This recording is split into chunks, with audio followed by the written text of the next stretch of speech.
Merhaba, bugün sizlerle Magmavert plazma makineleri ailesinden 65 amper çıkış gücüne sahip ID65PCA ve ID65PCB modellerini tanıyacağız.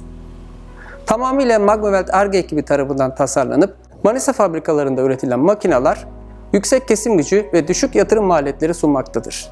ID65PCA ve ID65PCB isimleriyle iki model altında elle kesim ve mekanize çözümler sunmaktadır. 3 faz yani 380 volt şebeke voltajı ile çalışıp 65 amper çıkış gücü vermektedir.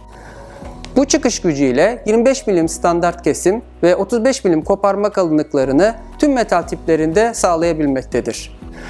Mekanize torç ile 18 milimetreye kadar patlatma yapabilmektedir. Alüminyum ve paslanmaz malzemelerde performans kaybı olmadığının altını çizmek isteriz. ID65PCA modelimizi yakından inceleyecek olursak, yansıma yapmayan, güneş ışığı altında bile rahatlıkla okunan dijital ekrana sahiptir. Kullanıcı arayüzü ekranıyla 4 farklı modda normal kesim, delikli saç kesim, oluk açma ve 4 tetik modlarını sunmaktadır. Makine içerisinde bulunan gaz regülatörü sayesinde giriş basıncı, torç tipi, torç uzunluğu ve kesim modlarına göre gaz basınçlarını otomatik olarak ayarlamaktadır. İsteğe göre display üzerinden gaz basıncı manuel olarak da ayarlanabilir. Daima doğru gaz basıncını almamızı sağlayan sistem, kullanıcı hatalarını azaltır, kesim kalitesini bozmaz ve sarf ömrünü uzatır. Dijital ve analog haberleşme desteğiyle CNC ve farklı otomasyonlarda kullanım imkanı sağlar. Paneli detaylı olarak inceleyecek olursak, ayar podumuz ile çıkış akımı değiştirebildiğimiz gibi poda bir kere basarak manuel olarak gaz basıncını ayarlamamızı sağlamaktadır. Tekrar basarak akım moduna geri dönebiliriz. Podumuzun altındaki buton ile ister mevcut durumda, istersek kesim esnasında basınç ve akım değerleri arasında geçiş yaparak gözlemleyebiliriz. Mod butonumuz ile modlar arasında geçiş sağlanır. Delikli saç kesim modu ile delikli saçlarda, standart kesim modunda normal kesim, oluk açma modunda kaynak ağzı açma, döküm parça temizliği gibi işlemler oluk açarak sağlanabilir.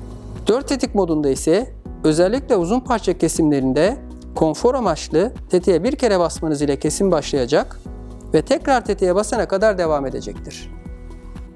ID65PCB modeline bakacak olursak, PCA modelinden farklı olarak gaz valfimiz manuel yapıdadır.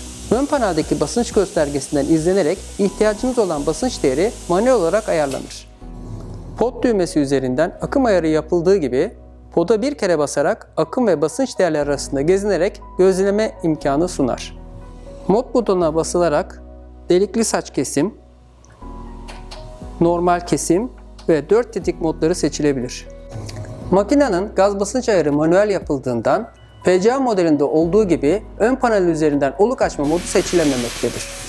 Uygun oluk açma safları ve doğru basınç ile aynı PCA modelinde olduğu gibi oluk açma uygulaması gerçekleştirilebilir.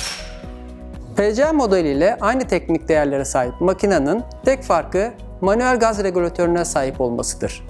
Çıkış gücü, kesim kalınlıkları gibi fonksiyonlarda herhangi bir değişiklik yoktur. Her iki makinenin de versiyonuna göre kutu içinden 6 metre uzunluğunda manuel veya 12 metre uzunluğunda mekanize torç, topraklama pensesi, kullanma kılavuzu, garanti belgesi, torç üzerinde bir takım standart kesme sarf malzemeleri çıkmaktadır.